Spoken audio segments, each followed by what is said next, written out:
super shy, but wait a minute while I make you mine, make you mine. 떨리는 지금도 you're on my mind all the time. I wanna tell you, but I'm super shy, super shy. Assalamualaikum warahmatullahi wabarakatuh. Perkenalkan, nama saya Susi Hadianti Rukmana. Saya dari Prodi Manajemen Pendidikan Islam kelas C. Saya di sini akan menjelaskan tentang manajemen pelatihan dan event. Yang pertama ialah pengertian manajemen pelatihan. Pengertian manajemen pelatihan atau pengelolaan ialah teori pembelajaran dalam suatu kegiatan. Sebuah pengelolaan yang baik memiliki landasan teoritis dan kebijakan untuk mengambil keputusan dalam suatu kegiatan. Keputusan itu terkait dengan faktor kepemimpinan yang dilandasi sikap profesionalisme.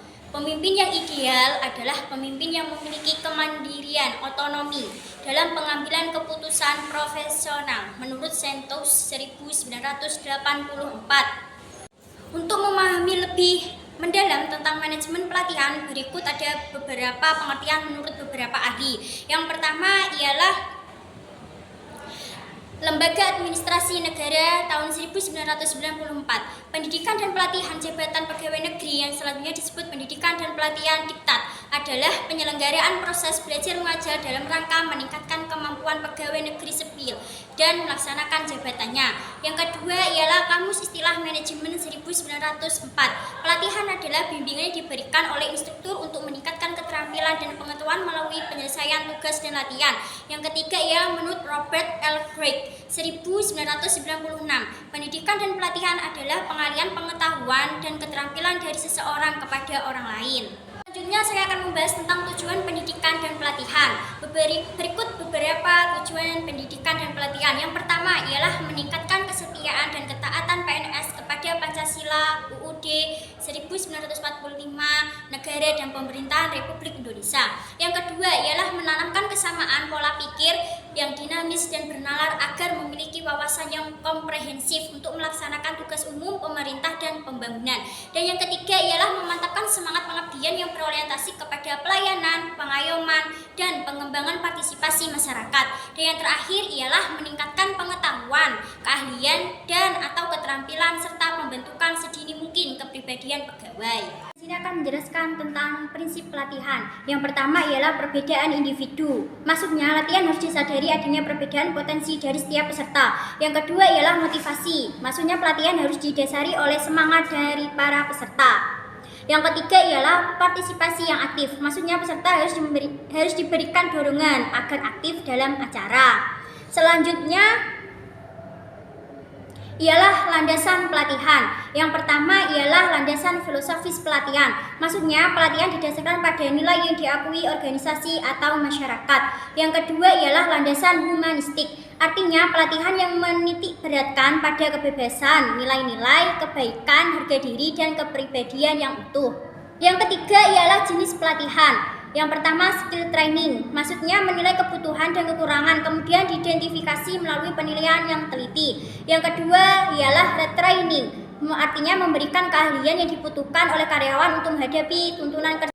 Selanjutnya ialah manajemen pelatihan. Yang pertama ialah identifikasi dan analisis kebutuhan pelatihan. Yang kedua ialah menguji dan analisis jabatan dan tugas. Dan yang ketiga ialah klarifikasi dan menentukan peserta pelatihan. Yang keempat ialah rumusan tujuan pelatihan dan banyak lagi.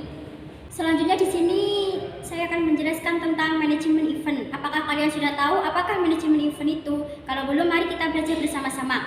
Pengertian manajemen event: pengorganisasian sebuah kegiatan yang dikelola secara profesional, sistematis, efisien, dan efektif. Event management sama dengan event organizer. Event sama dengan acara, organizer artinya yaitu pengatur. Usaha di bidang jasa yang secara resmi ditunjuk oleh klien untuk mengorganisasikan rangkaian acara, mulai dari sisi kreatif, persiapan, pelaksanaan, hingga selesai, dalam rangka menyukseskan dan mewujudkan tujuan yang diharapkannya melalui rangkaian acara.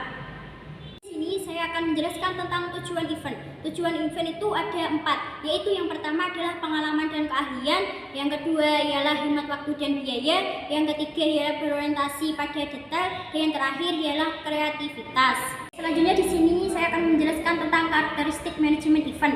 Yang pertama ialah keunikan, maksudnya ialah harus inovasi secara kontinu. Yang kedua ialah perishability, artinya itu mudah rusak Sabtu dan Minggu. Terus yang ketiga ialah intangibility, artinya itu tidak dapat dipahami, berwujud, persepai. Dan yang terakhir ialah suasana, artinya itu tepat situasi dan kondisi. Selanjutnya ialah jenis event. Yang pertama ialah private party, artinya itu penyelenggaraan pesta pribadi, terutama bagi kalangan atas. Penyelenggaraan seperti ulang tahun, ya seperti misalnya ulang tahun termasuk untuk anak-anak. Wedding organizer, pesta pernikahan, musik dan hiburan, bidang hiburan terutama musik. Oke, selanjutnya adalah jenis event. Yang pertama ialah pertukaran pengalaman. Yang kedua ialah investasi dan promosi. Yang ketiga ialah menampilkan keindahan alam. Yang keempat ialah penciptaan lapangan kerja. Selanjutnya yang terakhir ialah dampak dari manajemen event. Keseluruhan dampak yang ditimbulkan dari penyelenggaraan event harus dilihat secara netral. Meskipun dampak negatif setiap penyelenggaraan event muncul, tetapi dampak positif juga selalu muncul di dalam penyelenggaraan event. Oleh karena itu, dampak positif harus terus dikembangkan untuk meningkatkan nilai event dan stakeholders yang terlibat. Demikian yang dapat saya sampaikan, kurang lebihnya saya mohon maaf yang sebesar-besarnya. Jangan lupa subscribe ya guys. Wassalamualaikum warahmatullahi wabarakatuh.